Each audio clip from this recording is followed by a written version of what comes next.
Mesdames, préparez-vous. Atteindre 80 ans, ce n'est pas juste souffler une bougie de plus.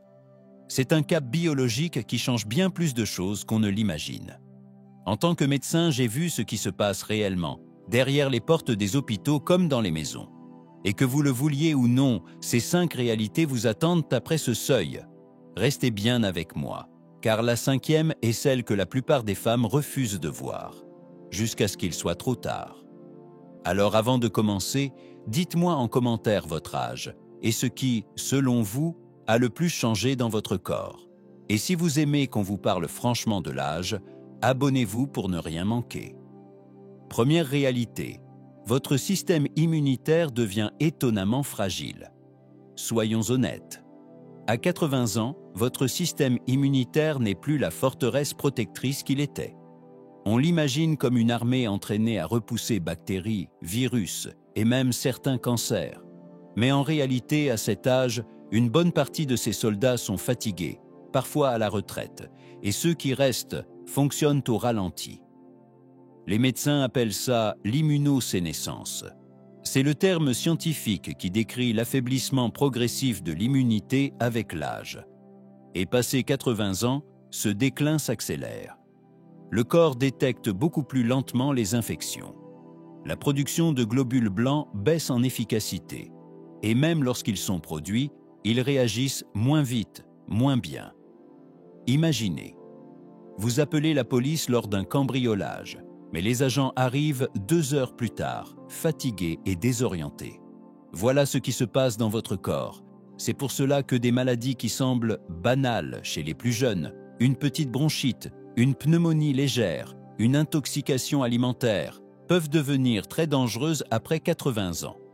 C'est aussi pourquoi une opération cicatrise plus lentement, pourquoi une simple plaie peut devenir un problème sérieux. Et il y a un détail que beaucoup ignorent. Chez les personnes âgées, les infections ne se manifestent pas toujours par de la fièvre ou de fortes douleurs. Souvent, ça passe par de la fatigue soudaine, de la confusion ou un état de somnolence inhabituel. C'est comme si le corps chuchotait au lieu de crier. Mais la plupart du temps, on n'entend pas ces signaux, jusqu'à ce qu'il soit trop tard. Alors que faire? Il faut soutenir son système immunitaire de façon proactive. Gardez ses vaccins à jour, y compris contre le zona et la pneumonie. Mangez suffisamment de protéines. Privilégiez les aliments riches en zinc et en vitamine C. Soignez son microbiote intestinal, car une grande partie de l'immunité se joue là. Et surtout, ne jamais ignorer ces petits signaux. Fatigue soudaine, confusion, faiblesse inexpliquée. Ce sont parfois les premiers appels à l'aide de votre corps. Deuxième réalité, la fonte musculaire ou sarcopénie s'accélère brutalement. Vous avez sans doute déjà entendu parler de la perte de muscles avec l'âge.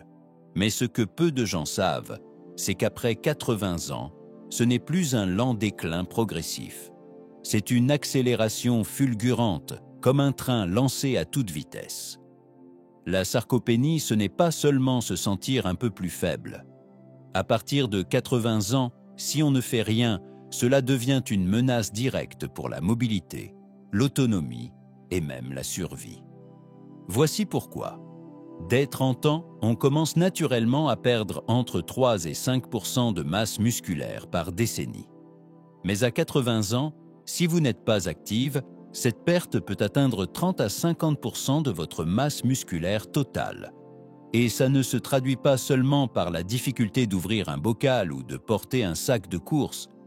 Cela veut dire que vous ne parvenez plus à vous stabiliser en descendant un trottoir, que vous avez du mal à vous relever seul des toilettes, qu'une petite chute devient une fracture de la hanche et parfois le début d'un enchaînement terrible, parce qu'après une fracture, c'est souvent l'hospitalisation, puis le repos forcé au lit qui accélère encore plus la perte musculaire.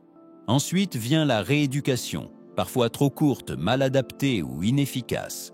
Et en quelques mois, une femme auparavant autonome se retrouve dépendante d'une aide à plein temps, uniquement à cause de cette fonte musculaire. Mais il y a une bonne nouvelle. La sarcopénie n'est pas une fatalité. Vous n'êtes pas condamné à subir ce processus si vous êtes proactive. Les recherches sont claires. Même à 80 ou 90 ans, on peut encore regagner du muscle grâce à l'entraînement adapté. J'ai vu des femmes de plus de 80 ans prendre en main des petits haltères pour la première fois et, quelques mois plus tard, marcher sans leur déambulateur. Les clés sont simples. Un apport suffisant en protéines. Bien plus que ce que la plupart imaginent, environ 1 à 1,2 g par kilo de poids corporel par jour. Des exercices de résistance. Pas besoin de devenir bodybuildeuse.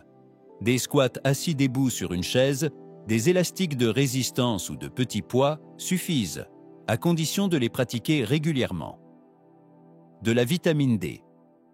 Essentielle pour soutenir muscles et os, surtout si vous sortez peu au soleil.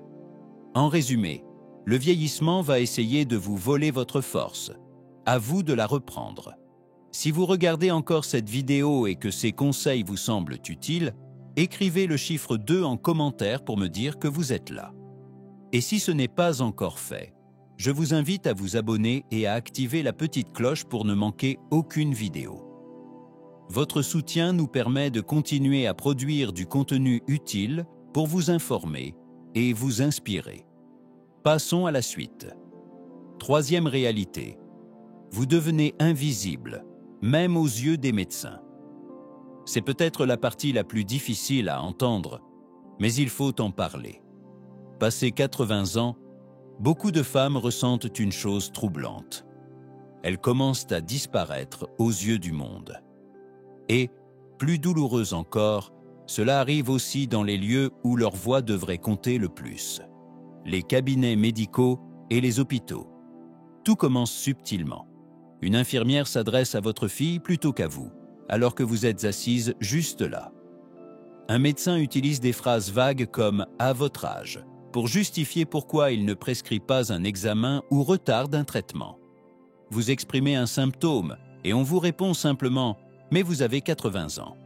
C'est ce qu'on appelle l'agisme médical. Et c'est une réalité très répandue.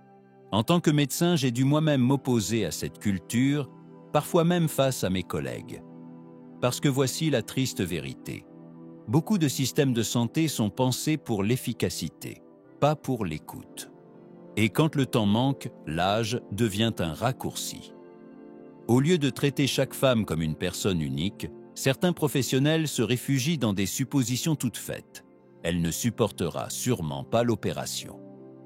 Elle ne voudra pas de traitement agressif de toute façon. Elle a 80 ans, qu'espérer de plus? Ces présomptions volent aux femmes leur choix, leur dignité, leur voix. Et quand vous cessez d'être vu, vous cessez de recevoir des soins de qualité. Voilà pourquoi il est essentiel, oui essentiel, que vous ou un proche qui vous accompagne, preniez position. Posez des questions. Exigez des explications claires. Ne laissez jamais quelqu'un balayer vos symptômes d'un revers de main sous prétexte de vieillesse sans justification précise. Demandez. Quels examens prescririez-vous si j'avais 60 ans? Quelles sont mes options de traitement agressives et conservatrices? Combien de patientes de mon âge avez-vous soignées pour ce problème? Et si vous sentez qu'on vous minimise ou qu'on vous parle avec condescendance, vous avez tout à fait le droit de changer de médecin. Les meilleurs soignants écoutent d'abord, avant de décider ce qui est approprié. Vous n'êtes pas qu'un âge. Vous êtes une femme avec une histoire, un avenir et le droit d'être prise au sérieux. Quatrième réalité. Vos facultés mentales dépendent d'une seule chose. Beaucoup croient qu'à partir de 80 ans, l'esprit s'éteint forcément.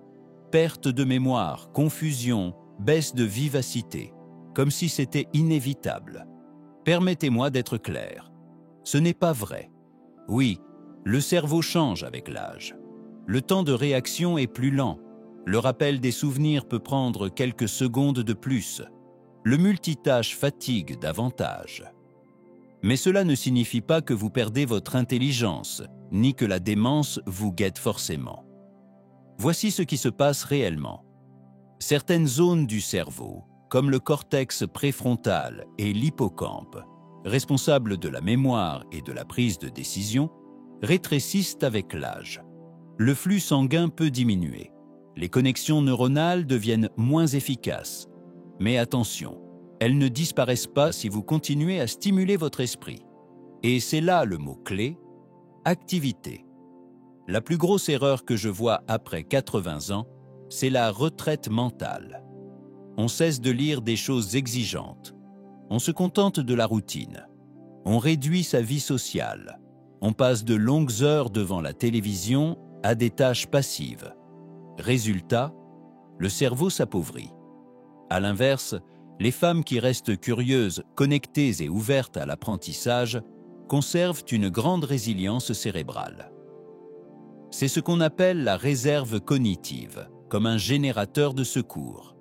Quand une partie du cerveau ralentit, une autre prend le relais, mais uniquement si vous l'avez nourrie par la lecture, les échanges et la nouveauté. Alors, que faire après 80 ans?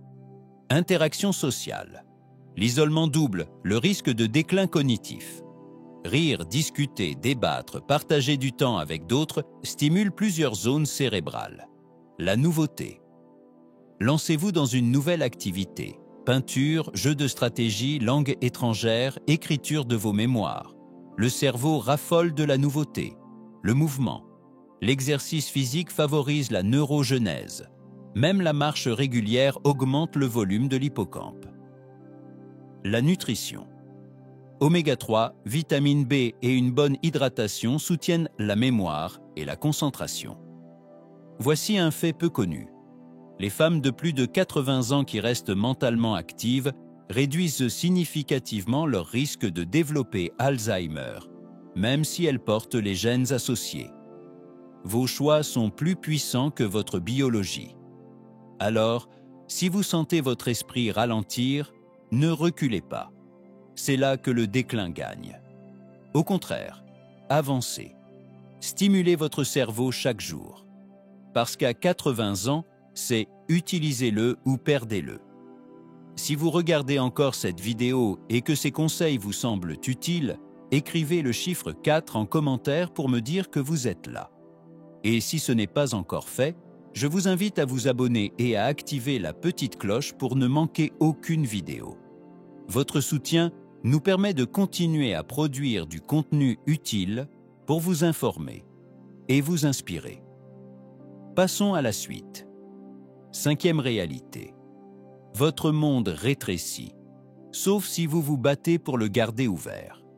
C'est sans doute la vérité la plus émotionnelle que j'ai à partager.